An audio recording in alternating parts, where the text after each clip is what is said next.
Christopher Columbus اور امریکہ کی دریافت۔ کرسٹوفر کولمبس ایک بحری مہم جو تھا۔ وہ اٹلی میں جنیوا میں 1451 عیسوی میں پیدا ہوا۔ اس کے والد ایک اون بننے والے تھے، مگر کولمبس نے کم عمری سے ہی سمندری سفر میں دلچسپی لینا شروع کی۔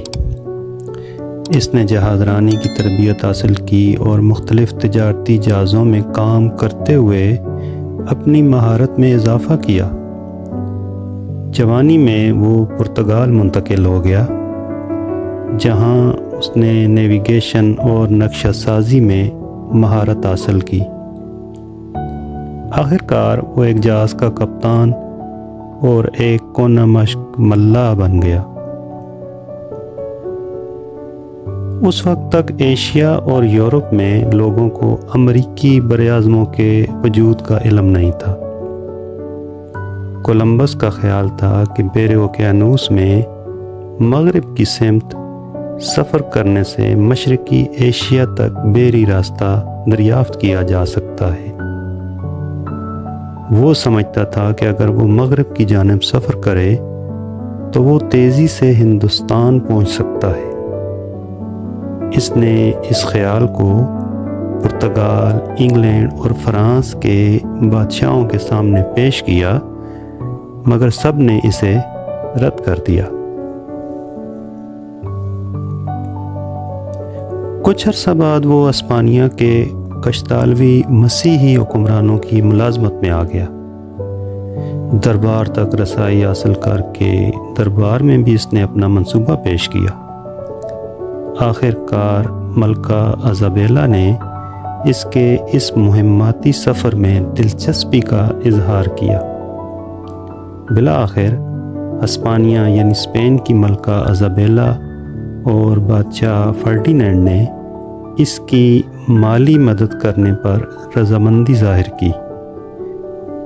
انہوں نے کولمبس کو 3 جہاز دیے، نینا، پینٹا اور سینٹا ماریا، جن سے اس نے 1492 عیسوی میں امریکہ دریافت کیا۔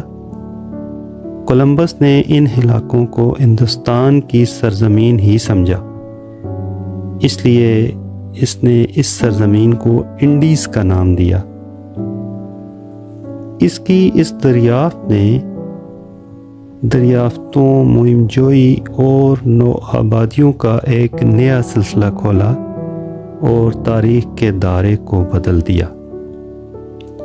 یاد رہے کہ یہ وہی بادشاہ فرڈینینڈ اور ملکہ ایزابیلا تھے جنہوں نے 1492 عیسوی میں اسپین میں مسلمانوں کی 800 سالہ حکومت کو ختم کیا تھا۔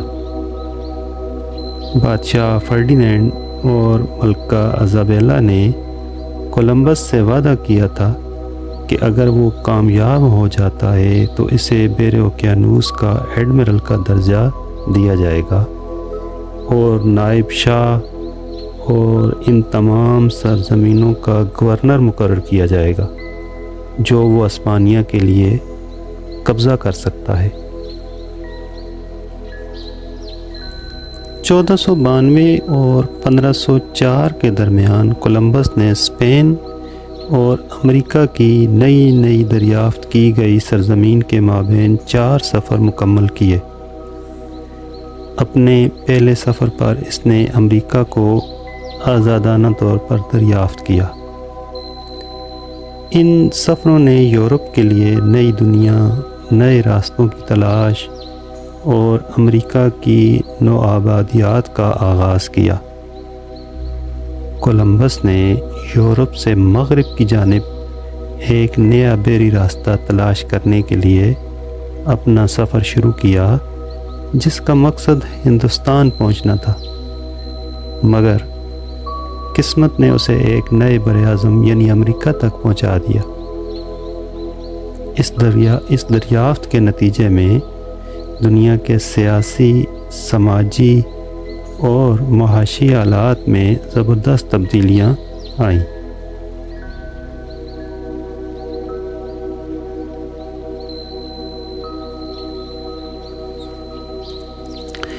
کولمبس نے یورپ سے مغرب کی طرف بحری راستہ کھولتے ہوئے بے دھیانی سے ہی امریکہ کو دریافت کر لیا۔ اس دریافت نے اس کے اپنے اندازوں کی نسبت کہیں زیادہ شدت سے تاریخ عالم پر اپنے اثرات چھوڑے۔ اس کی دریافت نے نئی دنیا میں سیاحت اور کالونیاں قائم کرنے کے دور کا آغاز کیا۔ یہ واقعہ تاریخ میں ایک سنگ میل ثابت ہوا۔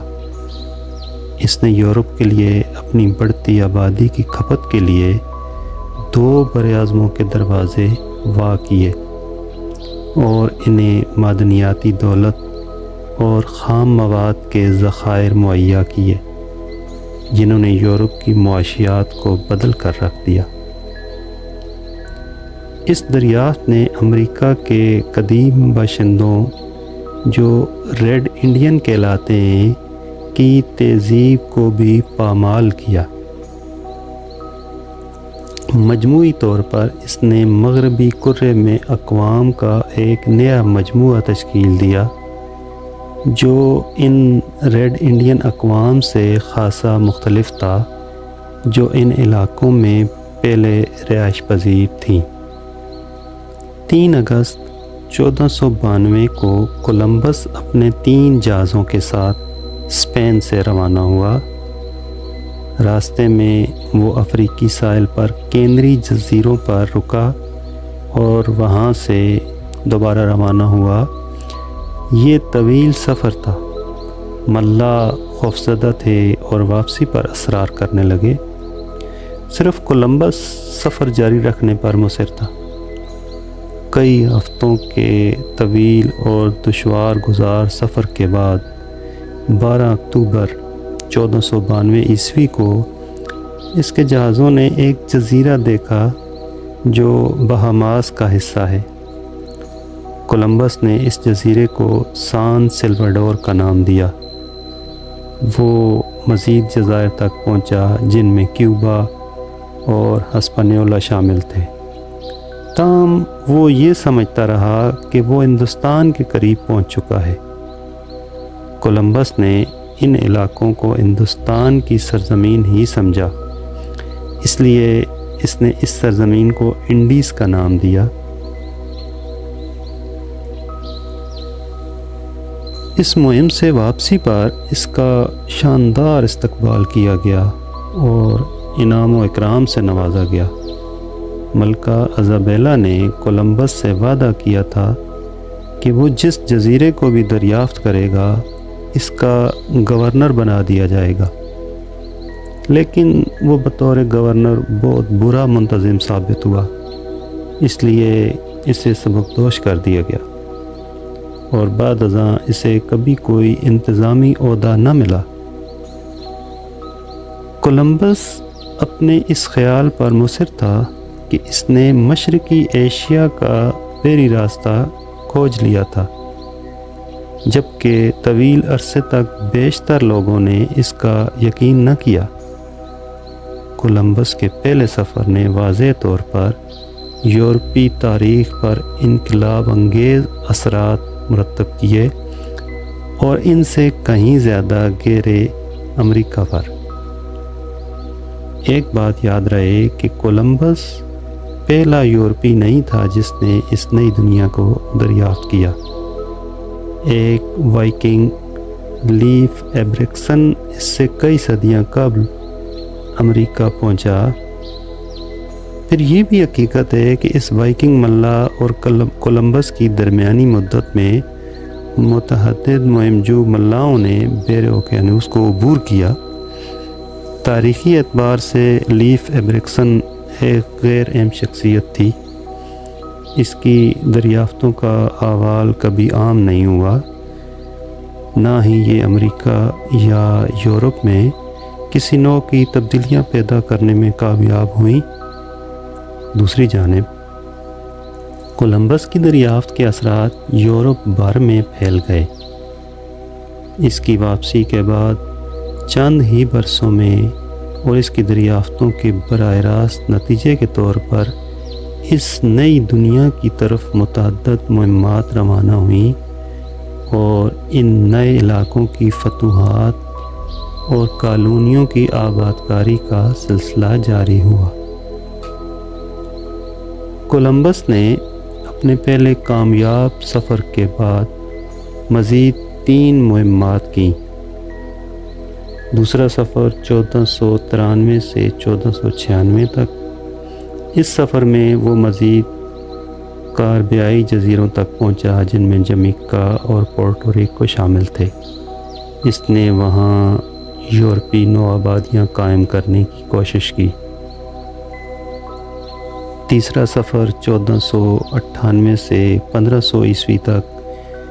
اس بار اس نے جنوبی امریکہ کے ساحل تک کا سفر کیا، مگر انتظامی ناکامیوں کے باعث اسے گورنری سے برطرف کر دیا گیا اور اسے ہتھکڑی لگا کر اسپین واپس بھیجا گیا۔ چوتھا سفر اس نے 1502 سے 1504 میں کیا۔ کولمبس کا آخری سفر وسطی امریکہ تک پہنچا، جہاں وہ پاناما کے علاقے میں داخل ہوا، مگر شدید طوفانوں اور مشکلات کی وجہ سے وہ واپس لوٹ آیا۔ کولمبس کی زندگی کا آخری دور مشکلات سے بھرا ہوا تھا۔ اس کی مقبولیت کم ہو چکی تھی اور اسے اسپین میں نظر انداز کر دیا گیا۔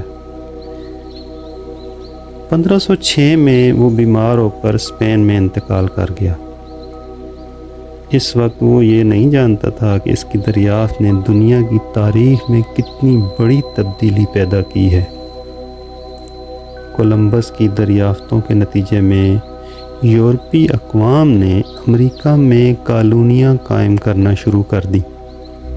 اس دریافت کے مثبت اور منفی اثرات ہوئے۔ امریکہ کی دریافت کے بعد یورپی طاقتوں نے اس خطے میں اپنی بستیاں بنائیں، جس سے ثقافتوں کا تبادلہ ہوا۔ کولمبس کے سفر کے بعد دنیا بھر میں تجارت کا دائرہ وسیع ہو گیا اور نئی اشیاء جیسے آلو، مکئی اور تمباکو یورپ میں متعارف ہوئیں۔ اس دور میں نیویگیشن اور جہاز رانی کے علوم میں زبردست ترقی ہوئی۔ لیکن یہ بھی حقیقت ہے کہ امریکہ کے اصل باشندے یورپی نوآبادیات کے ہاتھوں ظلم و ستم کا شکار ہوئے اور لاکھوں لوگ بیماریوں اور جنگوں کے سبب ہلاک ہو گئے۔ افریقی غلاموں کو امریکہ لانے کا سلسلہ کولمبس کے بعد شدت اختیار کر گیا، جو صدیوں تک جاری رہا۔ یورپیوں نے نئی زمینوں پر قبضہ کر کے قدرتی وسائل کا بے دریغ استعمال کیا، جس سے ماحول پر منفی اثرات مرتب ہوئے۔ شخصی اعتبار سے کولمبس کے اوصاف کچھ قابل ستائش نہیں تھے۔ وہ غیر معمولی طور پر حریص تھا۔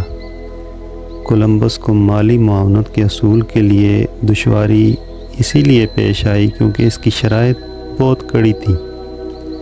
یہ سچ ہے کہ امریکہ کے مقامی باشندوں سے اس کا رویہ نہایت شفقانہ تھا۔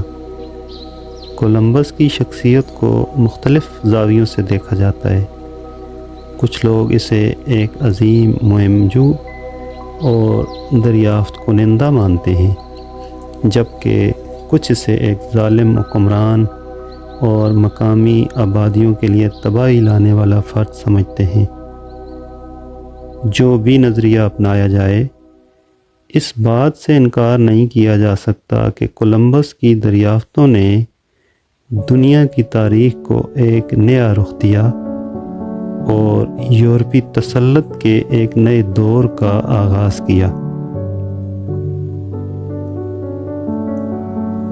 کرسٹوفر کولمبس کا نام ہمیشہ تاریخ میں ایک اہم مقام رکھے گا۔ اس کے بحری سفر نے دنیا کے براعظموں کو ایک دوسرے سے جوڑ دیا اور عالمی تجارت، ثقافت اور سیاست پر گہرے اثرات مرتب کیے۔ چاہے اسے ہیرو کے طور پر یاد رکھا جائے یا ایک متنازع شخصیت کے طور پر، اس کی دریافتیں آج بھی دنیا کے جغرافیائی، اقتصادی اور تاریخی حقائق کا ایک اہم حصہ ہیں۔ Please like, subscribe, share and hit the bell icon to receive more videos. Thanks.